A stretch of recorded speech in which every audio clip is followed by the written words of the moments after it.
Prazer, sou Juliana Conte Elias, psicóloga clínica, formada há 2 anos pela Universidade de Cruzeiro do Sul. Estou fazendo pós-graduação pela São Camilo, em psicopatologia psicanalítica, inclusive a psicossomática, e estou aqui para ajudar vocês nesse trabalho. Afinal, o que é ansiedade? Difícil descrever, né, o que é ansiedade, né? Claro que se a gente for procurar pelos DSMs, né, e definições médicas, vão ter muitos textos e artigos definindo. Mas, de fato, como definir ao senso comum o que é uma ansiedade? A ansiedade, ele é muito genérico, está muito acompanhado de um medo muito constante, acompanhado às vezes de tristeza, a pessoa, ela sente uma apreensão muito grande de alguma coisa, de uma sensação como se algo fosse acontecer iminentemente. Então pode ser tanto de uma sensação de eu vou sofrer um acidente, vai acontecer algo comigo ou com alguém, ou eu vou perder um emprego. Então está sempre acompanhado de uma tristeza muito profunda, né, mas de um medo, que ele pode ser muito lógico ou não. Então pode ser um medo racional, como perder um emprego, se a pessoa trabalha e está às vezes tendo corte na empresa, né? Ou um medo completamente racional, como vai cair um meteoro e acabar com o mundo, né? E a pessoa tem um medo de morrer a qualquer instante. Então a ansiedade, ela pode ser por vários níveis, né? Fica difícil como definir. Ela sempre está acompanhada de um medo constante e que causa normalmente desafios para essa pessoa e pode gerar incapacidade dela viver socialmente. O que é depressão e quais são os seus principais sintomas? A depressão é uma doença psicológica, né, emocional, que vem acometido a população há muito tempo, mas que teve um boom nesse último século, né? É a doença do século XXI, de fato, que a Organização Mundial de Saúde tem dito como a doença do século. Mas eu acredito que esse boom que tenha tido agora e a preocupação com a depressão seja muito mais pela visibilidade que tem tido com o cuidado com a saúde mental. É difícil definir a depressão de uma única forma, porque a gente pode falar de tristezas, de medo, sentimentos de culpa, né, perda de vontades, a pessoa normalmente não quer mais fazer nada, fica reclusa, num níveis mais agressivos não toma banho, não se alimenta. Então tem muitos níveis de depressão. Mas como conseguir definir ela de fato fica complicado, porque a gente acaba caindo nesse clichê de que a pessoa depressiva é aquela pessoa que está no quarto, deitada na cama, que não sai, que não tem amigos. E o que a gente tem visto mais comumente são as pessoas depressivas e que trabalham, e que estudam, e que estão do nosso lado, mas que não têm alegria de viver, né? Que ela não tem ânimo para viver. Ela simplesmente vai fazendo, como a gente diz, empurrando com a barriga, né? Ela vai levando, vai cumprindo tarefas apenas, né? Então a depressão é uma doença séria que pode levar até a morte, em casos mais graves.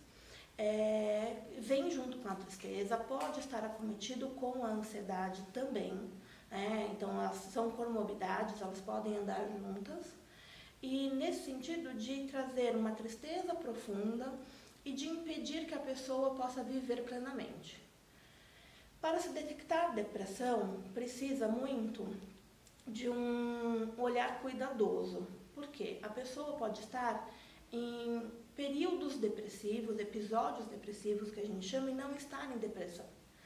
Tristeza todos nós temos, né? Sempre. A gente tem momentos de tristeza na vida. Quando a gente perde um emprego, quando não passa numa prova, quando perde um ente querido, a gente tem o direito de ficar triste, né? E a nossa sociedade atualmente também nos culpa muito por isso, né? Cobra que a gente seja feliz e produtivo, e a gente não pode se dar o direito de ficar triste em nenhum momento. Então, se a pessoa fica um dia, uma semana mais quietinho no canto, mais recluso, tá com depressão. Então virou meio que uma forma de falar, de taxar as pessoas. Isso não é legal, né? Porque depressão é uma doença muito séria, para ser detectada, ela tem que preencher alguns nichos do DSM, tem que seguir características, né? Tem que estar ali ativo por mais de 2 semanas, tem que ter características de doenças semelhantes. Então, o que a gente percebe muito é que tem pessoas em estados depressivos por situações diversas e também que acabam entrando na depressão por não se cuidar ou por não se permitir ficar triste, né? Os principais sintomas são tristeza, como eu te disse, mas levando e ressaltando sempre. Tristeza faz parte da vida do indivíduo, então não é porque a gente está triste porque a gente está em depressão. Isso precisa ter uma diferenciação importante. Mas tristeza, falta de vontade de viver, de sair, deixar de fazer as coisas que a pessoa gostava. Então, se a pessoa gostava de muito ir para academia, ela deixa de fazer academia. Ela gostava muito de sair com os amigos para balada, ela já não vai mais para balada. Começa a ficar mais recluso, não tem mais contato social. Essas são algumas características importantes da depressão. Acho que é importante falar de depressão também sobre o que tem falado muito no meio dos jovens, né? A gente está numa época virtual muito interessante, onde tudo agora é redes sociais, né? Como detectar a depressão nos jovens quando tudo é uma foto em galera, sorrindo, postando em passeios, né? Então também é interessante ver que mesmo aqueles jovens que saem com os amigos, que tem uma foto sorridente no Facebook e no Instagram, quando estão em casa estão isolados, estão tristes. Isso também pode ser sinônimo de depressão. E também um fato interessante é que o maior número de suicídios atualmente tem sido entre os jovens, ocasionalmente por conta da depressão. Então é um dado alarmante que a gente tem que ficar de olho, sim, porque as redes sociais elas estão mostrando um mundo de fantasias inexistentes. Não é à toa que o próprio Instagram tirou as curtidas lá, né, mostrando quem seguia, agora também está tirando algumas coisas, justamente porque as pessoas estão se deprimindo porque o fulano não me segue, a Mariazinha curtiu a foto do outro, não curtiu a minha, né? Então, as questões de redes sociais também têm acometido demais os jovens para depressões e ansiedades. Existem tipos diferentes de ansiedade e depressão? Sim, existe. Conforme tem descritivo no DSM-5, né, as ansiedades têm os transtornos de fobia, estresse pós-traumático, tem vários outros tipos que causam ansiedade, toque, né, transtorno obsessivo-compulsivo também está dentro das ansiedades, a ansiedade generalizada também é diferente só de ansiedade, então tem algumas coisas que são bem diferentes, as classificações são diferentes, as comorbidades são diferentes, o ritmo que cada uma tem que estar seguindo, o tempo que elas têm que estar dentro do indivíduo para serem classificados e o tratamento também podem ser diferentes. Da depressão a mesma coisa.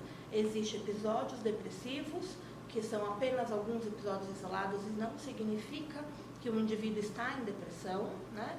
Tem as depressões leves, moderadas e graves, que são as mais graves, a gente fala de depressão maior, que são os casos que a gente normalmente vê a pessoa mais isolada, mais reclusa, que se isola completamente das questões sociais, que a gente vê muitos comentários, aquela pessoa que deixa de tomar banho, de sair, às vezes não trabalha, enfim, são os casos mais graves e que precisa também de fazer um acompanhamento psiquiátrico. A falta de atenção e pensamentos acelerados pode ser indícios de um indivíduo ansioso? Pode, não de forma exclusiva, né? A questão de pensamentos acelerados, né, ela está muito ligada à questão de indivíduos ansiosos, mas ela não pode ser o único fator para determinar uma classificação de ansiedade. Mas é comum que depois que a gente tem o diagnóstico de ansiedade, principalmente de ansiedade generalizada, a gente perceba que o paciente ele tem os pensamentos mais acelerados e ansiosos em qualquer aspecto, então seja em família, em trabalho, relacionamentos, ele sempre está preocupado com o que vai acontecer o depois. O depois pode ser tanto no daqui 5 minutos ou amanhã, ou se aquele namoro que eu comecei agora vai dar certo, se eu vou casar e ter filhos. É possível se curar da ansiedade e da depressão com métodos alternativos, como atividades físicas ou meditação sem uso de medicação? É possível. A gente não pode generalizar nenhum tipo de tratamento. Claro que também é importante dizer que para casos mais extremos, um indicado é a psicoterapia e, se o psicólogo achar necessário, fazer uso de medicação pautado por um psiquiatra. Mas tem muitos pacientes que no começo de um episódio ansioso, de um episódio de depressão, pode sim, com a ajuda de familiares, amigos, de relacionamentos, namorado, marido, às vezes achar um caminho interno nele que ele possa sair tanto da ansiedade quanto da depressão sozinho. É sempre mais difícil. Isso também vai variar muito do quanto o indivíduo já tem conhecimento por si só. Por exemplo, uma pessoa que já fez terapia por muitos anos, que ela já tem um autoconhecimento importante, se ela se percebe que ela está começando a entrar num episódio depressivo, ela pode ter recursos internos que ela pode falar assim, já estou me percebendo diferente, eu reconheço isso, deixa eu já tomar algumas medidas para não deixar avançar e cair numa depressão. Talvez ela não vá voltar para a terapia naquele momento. Então, é possível sim, a gente não descarta. Inclusive, em terapia, a gente indica que a pessoa volte a fazer atividades físicas que ela goste, ou meditação, pilates, natação, coisas mais leves. Quem gosta, obviamente, de musculação também é bom, mas caminhadas, isso tudo ajuda. A gente tem que usar todos os recursos disponíveis. Tem gente que gosta de dança, de teatro. A gente não pode isolar uma coisa da outra. Eu acho que dizer que só uma coisa funciona, isso não traz benefício para ninguém. O uso de medicamentos para ansiedade e depressão pode iniciar? Olha, isso é um mito de muitos anos atrás e a medicina ela vem avançando a cada dia, né?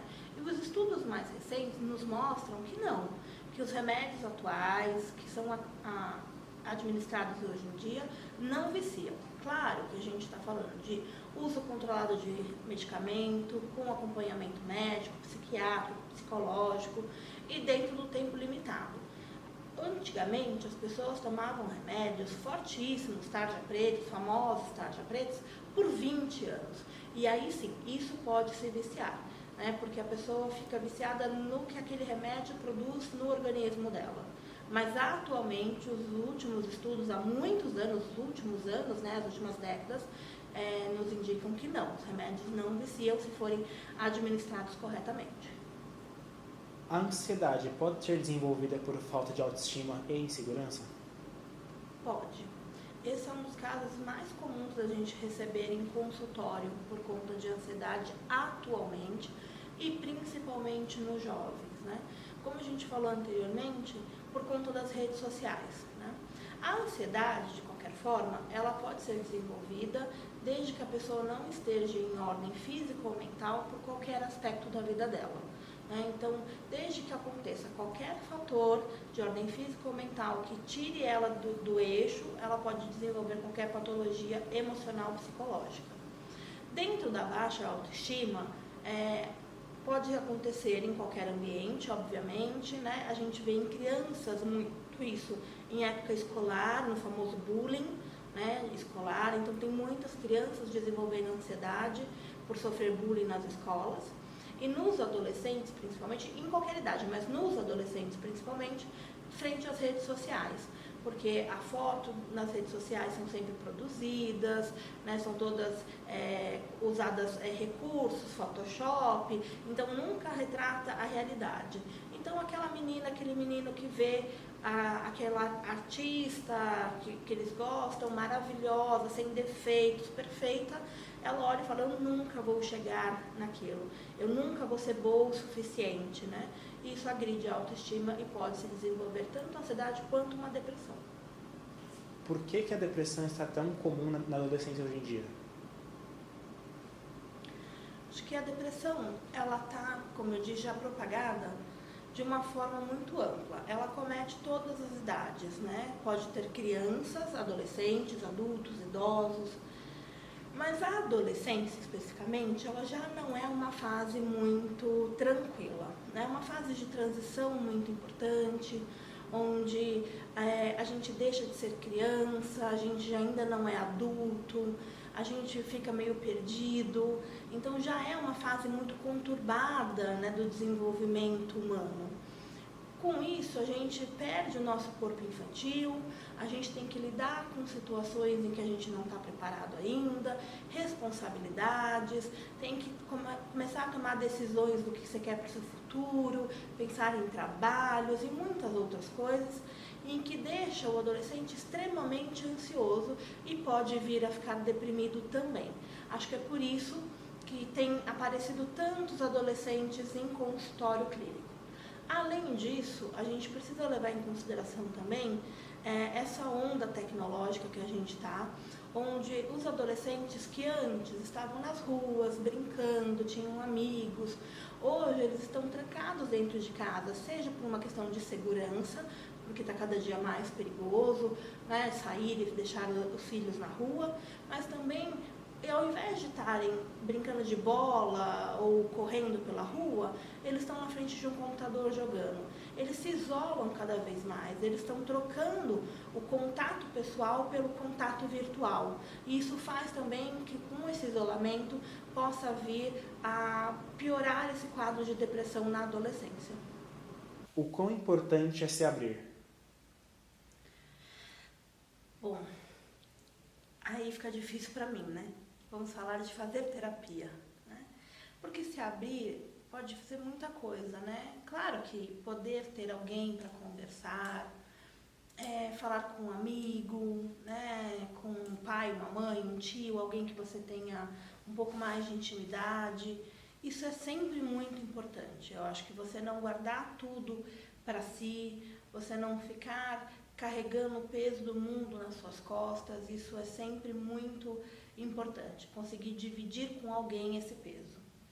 Porém, nem sempre a gente consegue dividir as nossas questões mais íntimas com alguém que a gente conheça, não importa o quão íntimo seja, não importa se é pai, mãe, se é irmão, se é marido, mulher, namorado, irmão, né? Ou que seja o nosso melhor amigo da vida. São coisas tão íntimas nossas que às vezes nem com a gente mesmo a gente consegue falar. E aí que entra o papel do psicólogo, né? Fazer a psicoterapia é um cuidado consigo mesmo, né? Eu digo que é um carinho que você faz com você mesmo, né? É cuidar da sua saúde mental e emocional. É poder se proporcionar um tempo para se autoconhecer e lidar com suas questões mais íntimas e que podem te trazer alguma angústia, te trazer algum desconforto, mas também te proporcionar escolhas de melhores caminhos para a sua vida.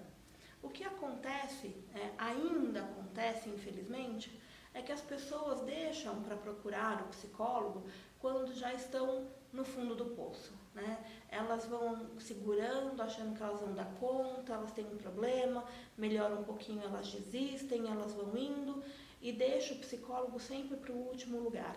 E aí elas chegam no nosso consultório sempre quando elas estão muito perdidas, né? E o ideal que a gente busca tanto e propaga tanto da psicologia é que as pessoas vão para o consultório, que elas vão procurar o psicólogo quando elas ainda estão bem, né? Não deixar chegar ao ponto de não ter mais essa luz no fim do túnel, né? Porque aí o trabalho é sempre muito mais complicado e penoso para o sujeito, né? Ainda tem uma visão enraizada de que o psicólogo serve apenas para resolver problemas, né? E não é essa a nossa única função. Claro que a gente está lá também para ajudar o indivíduo a resolver os seus problemas, mas a gente está lá também para buscar principalmente autoconhecimento. Quando a pessoa tem esse autoconhecimento sobre ela, ela consegue tomar melhores decisões na vida. Então, se ela consegue procurar ajuda psicológica antes de ter um problema, assim como a gente faz num clínico, num dentista, num ginecologista, né, que a gente faz exames periódicos, né, que a gente cuida da nossa saúde física para não ter um problema, se as pessoas fizessem isso com a saúde emocional e psicológica, a gente teria sempre um maior controle sobre a nossa vida. Então, é extremamente importante que a pessoa possa se abrir e conversar, Claro que sempre fazer isso com as pessoas perto da gente ajuda muito, mas ter um apoio de um profissional é sempre o mais adequado, assim como a gente procura um dentista e a gente não vai no nosso amigo, abre a boca e fala, olha aqui, vê se eu tô com uma cárie. Então, ter esse apoio recomendado, procurar ajuda, se conhecer, ter esse cuidado e fazer esse carinho consigo mesmo.